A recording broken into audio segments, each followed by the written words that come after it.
안녕하십니까. 일반화학의 이해 조한길입니다. 여러분들과 EBS 방송 촬영을 통해서 TV 화면을 통해서 이미 같이 소개한 적이 있지만 다시 일반화학의 이해를 통해서 EBS 방송이라고 하는 짧은 시간 내에서 설명하지 못했던 일반화학의 전반적인 내용들을 여러분들한테 설명드리고자 합니다.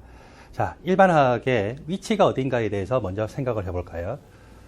우리가 살고 있는 우주를 구성하고 있는 것은 물질들입니다. 그리고 사람도 물질로 구성되어 있죠. 사람의 몸을 구성하는 대표적인 지방이라든지 단백질과 같은 것들도 탄소나 수소나 산소, 질소와 같은 원소들로 구성이 되어 있고, 사람 몸도 물질입니다. 물론 그 사람 몸 안에 영혼이라는 것이 있긴 있지만 우리가 물질계에서 살아가는 것을 어쩔 수 없이 인정해야 되겠죠. 물질계에서 물질들의 변화나 물질들이 어떠한 성질을 나타내는가에 대해서 궁극적으로 설명하는 학문이 화학입니다. 그리고 화학 전반적인 내용들을 짤막하게 요약해서 설명하는 학문 자체가 일반화학이죠. 그래서 여러분들이 일반화학을 잘 배우시게 되면은 이공계 학문에 대한 것뿐만 아니라 이 우주상에서 일어나고 있는 모든 것들을 거시적인 것과 그리고 원자, 분자 크기 수준에서 일어나는 미시적인 현상까지를 이해를 할 수가 있습니다. 자, 일반화학의 이해를 배우기에 앞서서 일반 시간에 대해서 먼저 여러분들과 이야기를 나누고자 합니다. 어떤 학문자든지 일반 시간 정도의 분량만큼 여러분들이 훈련을 받게 되면은 그 학문을 잘하게 되죠. 여러분들이 모차르트 소나타를 다른 사람들 앞에서 연주를 할 수 있는 수준에 도달하려면은 매일 1시간씩 여러분들이 연습을 해서 1만 시간을 채우면 되는데, 매일 1시간이라고 생각한다라면은 1년 365일이라고 하면은 365시간이 있죠. 매일 3시간이라고 한다면은 1년 동안에 약 1000시간 정도를 연습을 하는 것이게 되는데, 그렇게 1년 동안 매일 3시간씩 연습해서 1000시간을 채우고 그렇게 10년 동안 계속 연습을 한다라면은 여러분들은 다른 사람들 앞에서 연주를 할 수 있는 정도의 피아니스트가 될 수가 있습니다. 이것은 피아노뿐만 아니라 모든 학문 분야에도 마찬가지에 해당이 됩니다. 여러분들은 일반화학을 잘 배우고 난 다음에 대학원에 진학을 할 수도 있습니다. 그것이 생물이든 물리든 화학이든 대학원에 진학을 하게 되고, 대학원에 진학을 해서 석사과정 동안에 2년 정도 여러분들이 공부를 하고 또 박사과정에서 3년에서 5년 정도 공부를 하게 되는데, 여러분들이 석사과정과 박사과정을 통틀어서 공부에 집중하는 시간들을 가만히 따져보면 약 1만 시간이 나옵니다. 그 정도가 되면 여러분들은 그 분야에서 다른 사람들한테 인정받을 수 있는 공학자 또는 박사가 될 수가 있겠죠. 그래서 여러분들이 1만 시간의 법칙에 따라서 공부를 하셔야 된다는 건 어쩔 수 없는 현상인데, 이번에는 시험에 대해서 생각해 볼까요? 여러분들은 변리사를 준비를 할 수도 있고 기술고시를 준비를 할 수도 있고, 또는 요즘 많이 생각하는 의전원이나 치전원이나 6년제 약대에 진학을 하는 공부를 할 수도 있습니다. 그때도 마찬가지로 1만 시간의 법칙이 적용이 되는데, 여러분들이 의전원에 진학하기 위해서 공부해야 되는 과목은 생물과 일반화학과 유기화학과 물리입니다. 그 네 과목을 1만 시간 동안에 공부를 해야만 여러분들이 합격할 수 있는 점수를 얻을 수가 있겠죠. 고등학교 3학년 때 보통 수능을 준비를 하면서 과학 과목을 특별히 집중적으로 공부를 할 수가 있고, 또 대학교 때 여러분들이 생물학이나 공학이나 화학이나 물리학을 전공하면서 또 일반화학과 물리학과 일반 생물학 그리고 유기화학을 공부를 할 수가 있고, 그리고 그 수업 받은 것뿐만 아니라 또 전문적으로 한 1년에서 2년 정도 연습을 하고 훈련을 하고 공부를 하셔야 여러분들이 의전원에 진학할 수 있는 점수를 받게 되는데, 대략 계산을 해보면 그것이 1만 시간이 나옵니다. 자, 여러분들이 어떤 분야로 진학을 하게 되고 또는 진출을 하게 될지는 모르겠지만, 여러분들이 1만 시간의 공부 시간을 채우게 된다라면은 결국 여러분들은 그 분야에서 세계적인 대가까지는 아니더라도 적어도 다른 사람들한테 인정받을 수 있는 일꾼이나 교수나 또는 학자나 과학자가 될 수 있다는 사실을 잊지 마시기 바랍니다.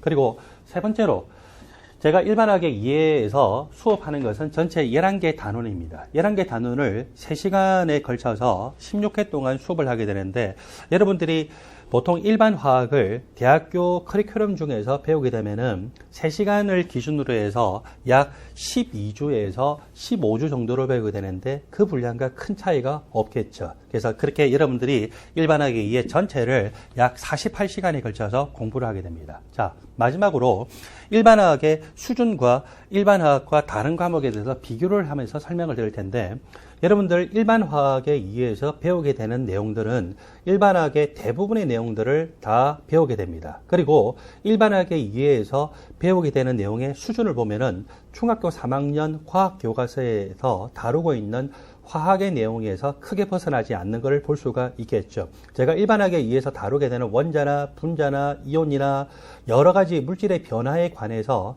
설명하는 내용들의 60% 정도는 여러분들이 고등학교 때 이미 배웠던 내용, 물론 고등학교에서 화학 1이나 화학 2를 통해서 배우게 되는 내용이죠. 그리고 그 내용을 좀 더 앞으로 나아가서 따져본다면은 중학교 3학년 때, 그리고 중학교 2학년과 1학년 때 배웠던 내용의 연장선상인 것을 볼 수가 있습니다. 그러므로 일반학의 이해에서 배우는 약 60% 정도는 여러분들이 중학교 과정을 거쳐오면서 또는 고등학교 공통과학 수준에서 이미 배웠기 때문에 아는 내용이고, 거기에서 아직 다루지 않았던 용어, 예를 들어서 깁스 자유에너지라든지 또는 활성화 에너지와 같은 것, 또 분자 궤도함수라고 하는 그런 용어들에 대해서만 여러분들이 추가적으로 배우시면은 부담 없이 일반학에 대해서 공부를 하게 될 수가 있습니다.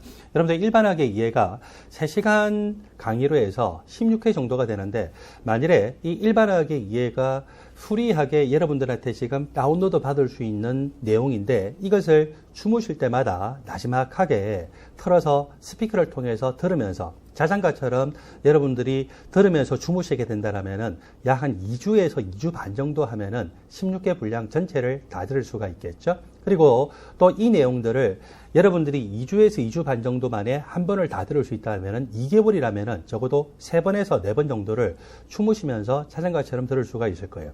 그 정도만 하시더라도 여러분들이 원래 화학을 잘 몰랐던 분이라도 화학에 대해서 쉽게 접근할 수가 있고, 또 화학의 용어에 익숙할 수가 있고, 화학에서 다루는 내용들이 대충 이런 것이구나 라고 하는 것을 소개받을 수가 있을 것입니다. 자, 이렇게 일반학의 이해를 인트로덕션을 해드렸고요. 일반학의 이해 전체 11개 단원인데 오늘 첫 번째 단원부터 같이 수업을 진행하겠습니다. 1장입니다.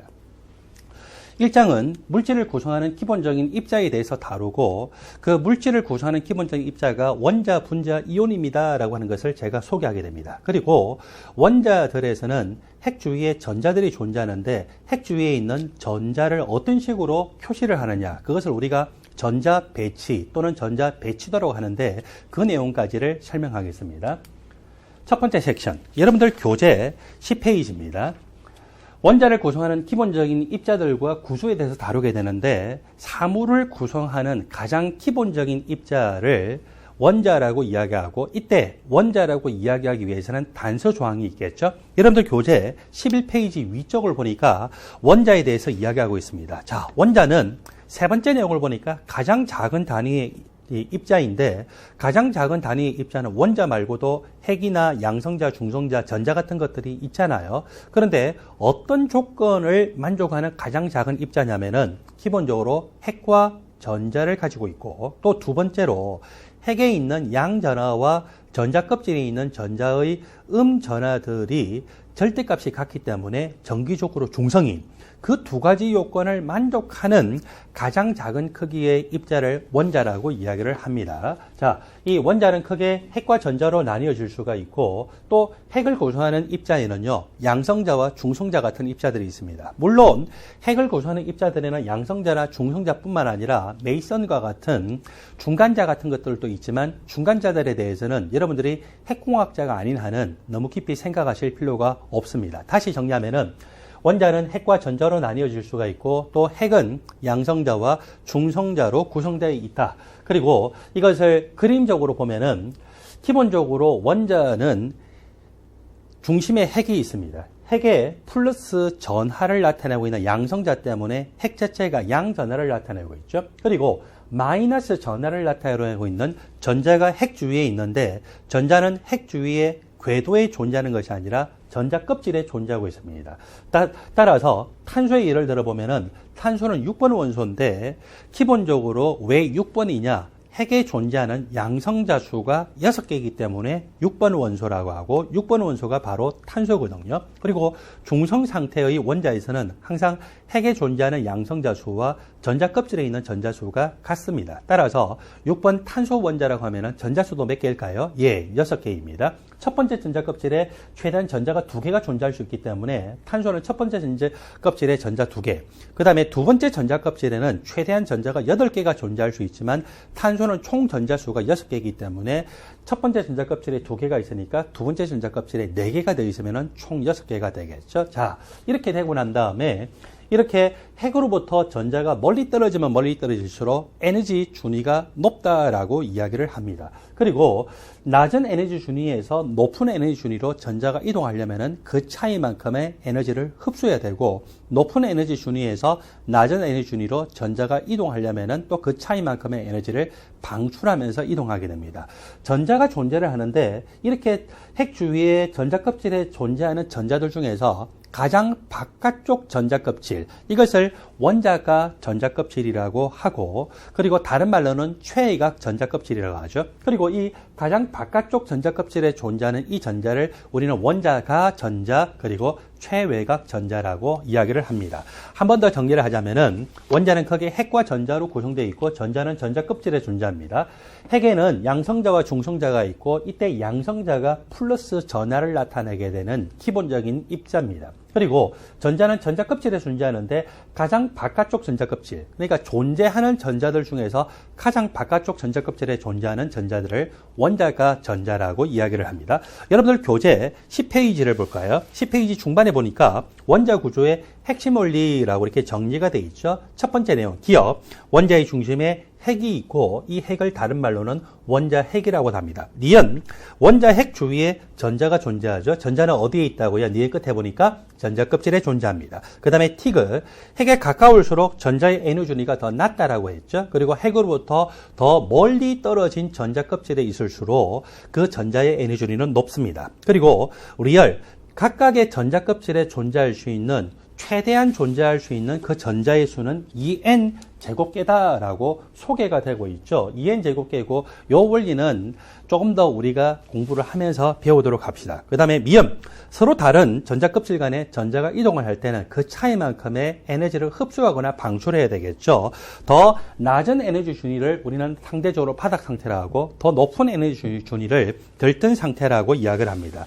바닥 상태에서 들뜬 상태, 즉 핵에 더 가까운 전자 껍질에 있는 전자가 들뜬 상태 더 멀리 있는 전자 껍질까지 가려면 조금 전에 이야기했다시피 에너지를 흡수해야 되죠. 더 멀리 있는 데서 더 가까운 데로 가려면 그 차이만큼의 에너지를 방출해야 됩니다. 비어, 전자가 존재하는 가장 바깥쪽 전자 껍질을 뭐라고 표시한다고요? 원자가 전자 껍질, 그리고 또는 다른 말로 최외곽 전자 껍질이라고, 그 전자를 원자가 전자, 최외곽 전자라고 표시를 합니다. 그 다음에 박스 안에 표시가 되어 있는데, 화학적인 성질을 결정하는 요소는 뭐냐? 화학적인 성질을 결정하는 요소는 원자가 전자 껍질에 존재하는 원자가 전자수뿐만 아니라 핵의 양 전자량이죠. 왜냐하면 화학적 성질이라고 하면 기본적으로 이 원자들 간의 인력, 분자들 간의 인력, 그리고 핵과 전자들 간의 인력인데, 가장 기본적인 인력은 핵과 전자들 간의 인력이거든요. 핵과 원자가 전자 껍질에 있는 전자하고의 인력이 너무 크다라면 이 전자는 떨어지기가 어렵겠죠. 그 다음에 핵과 이 원자가 전자 껍질에 있는 전자 간의 인력이 너무 크다라면 떨어지기가 어려울 뿐만 아니라 남의 전자까지 받아들이기가 쉬워요. 남의 전자를 쉽게 받아들이는 입자를 우리는 뭐라고 합니까? 비금속 원자라고 하죠. 그 다음에 어떤 경우에는 핵과 원자가 전자 껍질의 전자 간의 인력이 너무 작아요. 너무 작으니까 그 전자를 읽기가 쉽겠죠. 그러면서 양이온이 되기 쉬운데, 그런 원소를 무슨 원소로 합니까?